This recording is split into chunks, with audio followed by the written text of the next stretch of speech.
This is me, this is my sourdough, the moment I realized my biggest baking mistake yet.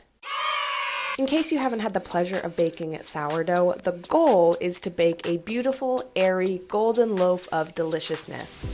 Other people online make this look like the most straightforward and easygoing thing you have ever seen. It is clear to me now that it takes years to make baking sourdough look this easy. I have spent over half a year learning how to make, manage, and bake sourdough. All of this has led me to this moment, the most humbling and semi-traumatic baking experience I've had to date. It all started last year when I was really inspired to make my own things at home and have more natural products without chemicals and all the other sketchy things put into our food. This includes cleaner, deodorant, sunscreen, and of course, bread. I wanted to have the full sourdough experience, so I decided to make my starter from scratch. This was an experience of mixing water and flour for 2 weeks, feeding it every 12 hours, and started baking many loaves of bread, but they just were not what I wanted, which was a really sour dough. So I changed how I fed my starter, but it did not work out how I wanted. My original starter got moldy. So I had to start over. I bought a starter from someone local, and that leads us to where we are today. I started this Sunday with excitement and immediately built what's called the leaven. This is made from your sourdough starter and is basically used to help give the dough its fermentation and lift. I am not an expert at this, so please take all of this with a grain of salt. So I make my leaven and put that and the starter back in its warm place of the oven with the light on. 4 hours later, I can take my next step of building the autolyse. The autolyse is the beginning form of the dough itself, so mixing flour and water together and letting it sit. At this point in my day, I am tired and hungry. I decide I will also make myself some lunch.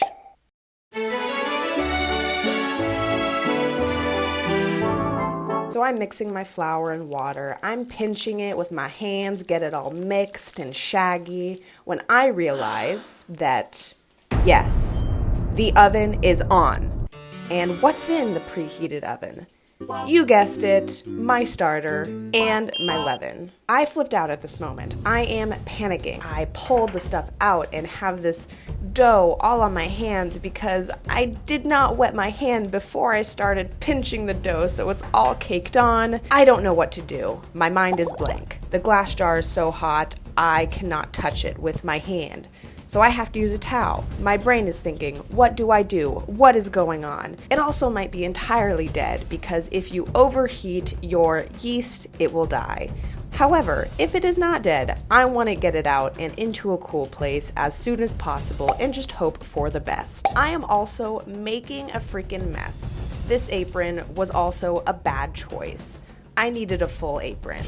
I'm getting dough everywhere, flour everywhere, struggling to figure out how to move this leaven into a new jar. Okay, it's kind of cooked. Like, some of the pieces at the bottom are their own bread, just like a cracker, and I'm basically freaking out. I am just like bewildered. I have no idea what just happened, and frankly, I'm upset. I also have not realized that my starter has not been refreshed, which it should have been in the morning when I made the leaven, so it's sitting on the counter, also in a scalding hot jar. However, my mind is just not there yet.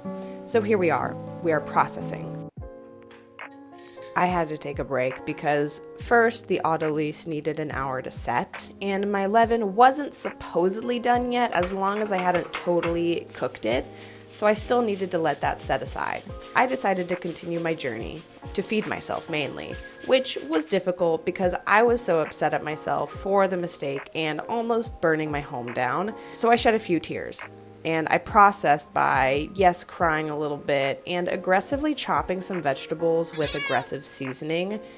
I felt a little better after that. I decided I was going to keep going. I wasn't going to let this experience stop me because I've put so much effort to baking this bread for weeks now.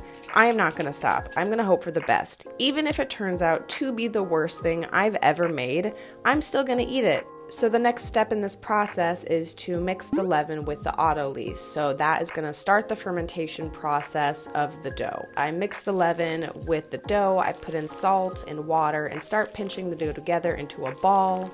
Then I start my series of folding the dough. This part of the process can take like 4 hours in total. So I start my folds where you do 3 folds of the dough every 30 minutes, and then after your 3 folds, you let the dough sit for a few hours. If you haven't noticed, this is a full day's experience, even many days, depending on how you take the approach of baking the bread, but it's a commitment, and I am committed. Once bulk fermentation is done, it is time to shape the dough, put them in their proofing baskets, and put them in the fridge overnight to let them ferment for a few more hours.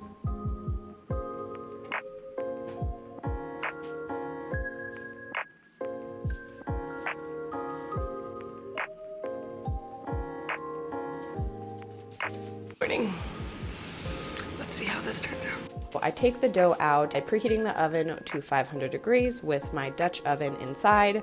Once my oven has preheated, I take the Dutch oven out, I turn the oven down to 450. I put my bread in the Dutch oven with the lid on, and back inside, I cook the loaf at 450 degrees for about 20 minutes, and then I take the lid off and I let it bake for another 30 minutes. And here, ladies and gentlemen, you have the final product. They look kind of like a pizza. They have not risen that much. The leaven definitely was affected, but I am not so unhappy with them. It's interesting though, because I made these 2 loaves, one of them rose more than the other. So it's always fun to see how they will be a little bit different, even though it's the exact same dough, but you can see that one of them is a little taller than the other.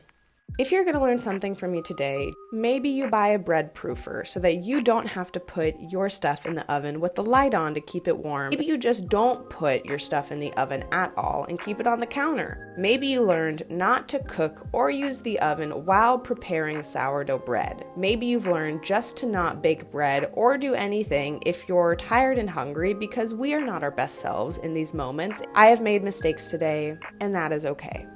I am still alive, I have learned, my home still stands, and next time it will be better.